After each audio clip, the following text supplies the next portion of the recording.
So the way that Virginia courts calculate child support is on a strict guideline. It's a recipe, essentially, that was developed by our legislatures in the General Assembly. So what we do is put the ingredients into the recipe, so to speak. So they look at both parents' income, and that's your gross income.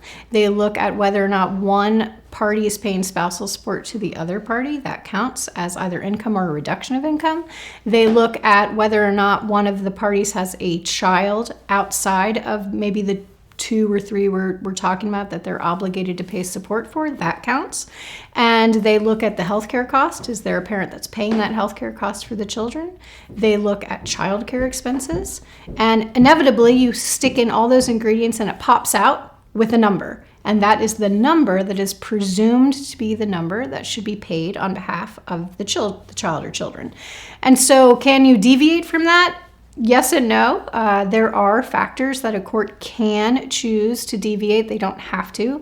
But one of those in particular that comes up a lot is the special needs of a child. So say your child is on the autism spectrum and so has physical therapy, speech therapy, ABA therapy, all of these costs that aren't necessarily associated with another situation. You can ask the court to say deviate upwards from that to give the one parent a little bit more income from the child support. Or maybe you want to deviate downwards because one parent has to travel a lot for visitation. Say mom lives in Georgia and dad lives in Virginia, and mom has to fly the kids down to Georgia for her visitation. So you might say, hey, court, mom doesn't want to pay that much in child support because she has to spend so much money on getting the kids there for visitation.